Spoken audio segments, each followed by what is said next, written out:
Terima kasih Anda masih bersama kami. Bagi Anda yang baru saja bergabung, kami hadirkan kembali 3 berita utama hari ini.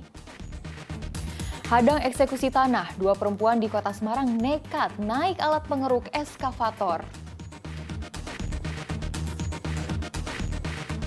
Ketiduran karena kelelahan usai membobol atap sekolah, seorang pencuri dengan mudah diborgol polisi.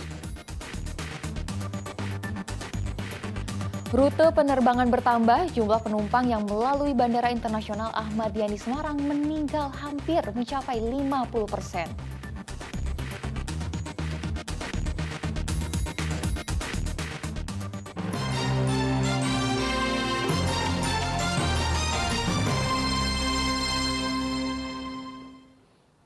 Kita ke informasi selanjutnya. Siaran TV analog di Desa Plumbon, Kecamatan Suruh, Kabupaten Semarang mulai tidak bisa akses warga. Ternyata masih banyak warga yang belum tersosialisasi soal kebijakan peralihan siaran analog ke digital. Meski baru diwajibkan untuk wilayah sekitar Jakarta, ternyata di sejumlah wilayah Jawa Tengah mulai merasakan dampaknya. Seperti warga di Desa Plumbon yang tak bisa menyaksikan acara kesayangannya lewat siaran TV. Kebanyakan dari mereka belum memakai parabola. Mereka juga tak tahu jika ada kebijakan peralihan siaran analog ke digital per 2 November kemarin. Alat bantuan berupa set-top box atau STB juga belum sampai di wilayahnya. Mereka berharap mendapat sosialisasi dari pemerintah karena televisi merupakan hiburan dan murah dan menyenangkan bagi mereka.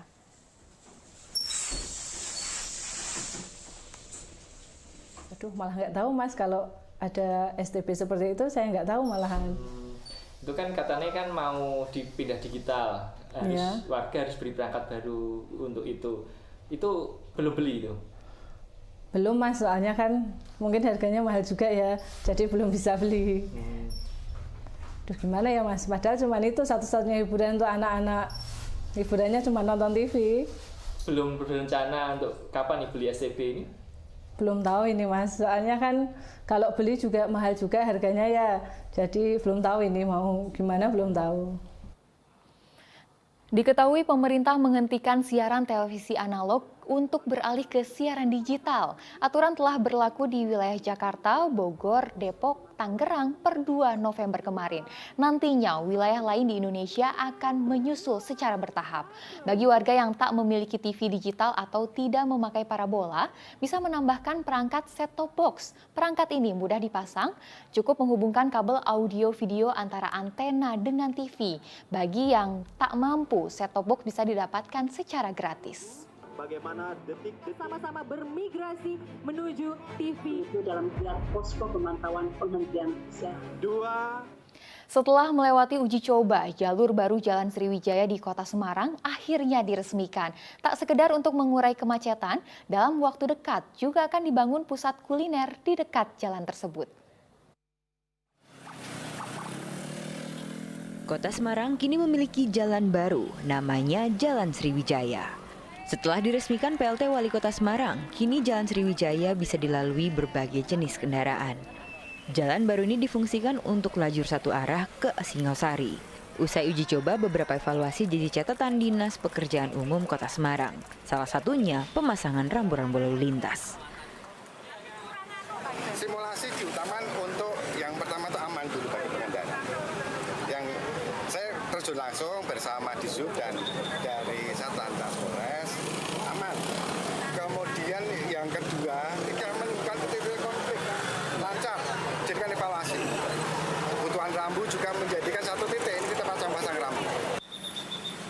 Hadirnya ruas jalan baru ini diharapkan bisa mengurai kemacetan. Evaluasi Pemkot Semarang akan melebarkan Jalan Sriwijaya ruas pertigaan Singosari hingga ke arah Peterongan. Selain itu, dalam waktu dekat akan dibangun pusat kuliner dekat Jalan Singosari untuk membangkitkan perekonomian warga sekitar. Sehingga memang diperlukan tambahan ruas jalan yang selama ini mungkin masih tetap ya. Sekarang ini kan ada tambahan ruas jalan yang baru. Dan ini merupakan salah satu terobosan dan kemudian nanti juga akan dilanjutkan dengan adanya food kuliner. Jadi nanti di Singosari itu juga akan dibuat food kuliner yang mana nanti juga merupakan salah satu pusat UMKM yang ada di Kota Semarang. Rencana ke depan akan ada pembangunan simpang 5 kedua di dekat Taman Singosari depan Ex Wonderia. Di lingkaran bundaran Taman Singosari akan dibuat searah jarum jam. Ali Muftagirin melaporkan dari Kota Semarang. Hadirnya Jalan Sriwijaya mampu membuat arus lalu lintas semakin lancar. Dinas Perhubungan Kota Semarang berharap Jalan Pahlawan depan Polda Jawa Tengah bisa bebas dari parkir. Setelah diresmikan jalur baru Jalan Sriwijaya pada Rabu kemarin, Jalan Sriwijaya Lama yang dulunya 2 arah kini menjadi 1 arah ke Jalan Pahlawan. Sementara untuk jalur baru dipakai untuk arah sebaliknya ke Jalan Singosari. Dinas Perhubungan Kota Semarang yang turun tangan dalam proses evaluasi jalur baru berharap keberadaan parkir kendaraan di depan Polda Jawa Tengah bisa ditiadakan alias bebas dari parkir. Hal ini akan membuat arus lalu lintas dari Jalan Pahlawan ke Jalan Sriwijaya semakin lancar. Kalau jam-jam padat pastinya tidak boleh, pastinya juga mengganggu nanti. Karena kan yang dari Jalan Pahlawan itu ke kiri, ke Sriwijaya kan jalan terus. Nah, harapannya memang tidak ada parkir di situ. Nah, traffic light kan sudah dimundurkan. Yang di tengah itu kan nanti mundur, kemudian yang primer yang sisi kiri belum. Pastinya nanti dia mundur. Pasti kalau lalu lintas itu dinamis ya, kita melihat perkembangan. Melihat volume kendaraannya, ada bangkitan-bangkitan baru lalu lintas, tapi saya rasa kalau di situ kok dipertahankan dulu saja seperti itu. Jadi ke kiri jalan terus dari Veteran ke Pahlawan, kan bisa putar di depan Mapolda. Meski di Jalan Pahlawan telah terpasang tanda larangan parkir, sejumlah pengguna jalan kerap melanggar aturan tersebut. Ali Muftagirin melaporkan dari Kota Semarang.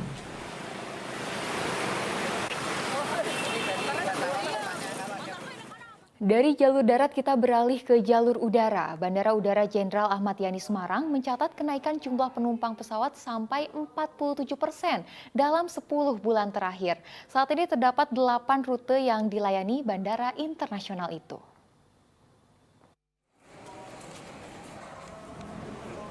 Catatan periode Januari hingga Oktober tahun ini, Bandara Internasional Jenderal Ahmad Yani Semarang mencatat kenaikan jumlah penumpang hingga 47%.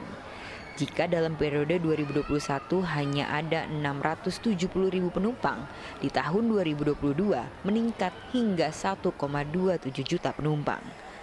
Peningkatan jumlah penumpang ini tak lepas dari adanya operasi rute penerbangan domestik, yakni rute Semarang-Jakarta-Semarang dan Semarang-Batam-Semarang. Meningkatnya trafik penerbangan hingga 8 rute di bandara internasional ini berpengaruh besar terhadap meningkatnya aktivitas penumpang. Dibandingkan dengan tahun 2021, terdapat peningkatan trafik penumpang maupun pesawat di tahun 2022 ini, di mana terjadi kenaikan trafik penumpang sebanyak 47% dan 29% untuk kenaikan trafik dari pesawat udara sendiri. Kami optimis dengan pertumbuhan ini akan membuat transportasi udara akan semakin berkembang dan maju ke depannya. Meski rute dan penumpang meningkat seiring pelonggaran aturan PPKM, otoritas bandara tetap menjalankan aturan protokol kesehatan dalam penerbangan untuk menjamin keamanan dan kenyamanan dalam menempuh perjalanan udara. Ali Muftagirin melaporkan dari Kota Semarang.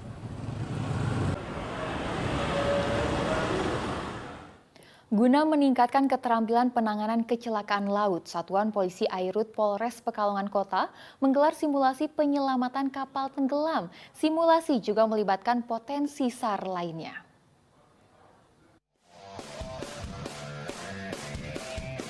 Membaca asap penanda darurat di laut dekat Kota Pekalongan, petugas Satpol Airut Polres Pekalongan Kota langsung bergerak cepat.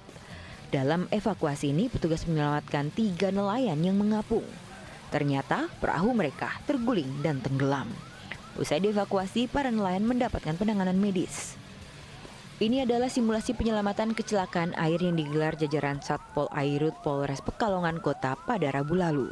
Simulasi juga menggandeng instansi lain seperti BPBD dan Damkar. Tingginya angka kejadian menjadi pendorong diadakannya pelatihan keterampilan petugas maupun relawan dalam penanganan kecelakaan air. Relawan yang terdiri dari masyarakat sekitar dan beberapa personil yang dinas instansi terkait yang ada di seputaran atau ada wilayah kerjanya di seputaran pantai. Jadi kurang lebih ada 25 orang. Hari ini kita kumpulkan, mudah-mudahan bisa membantu pelaksanaan tugas kita. Sudah terlatih semua? Insya Allah sambil berjalan nanti apa-apa yang kurang kita akan berikan pelatihan secara kontinu. Ada 25 relawan yang mengikuti pelatihan dan keterampilan. Mayoritas relawan merupakan warga pesisir pantai dan wilayah yang sering terendam banjir. Kuncoro Wijayanto melaporkan dari Kabupaten Pekalongan.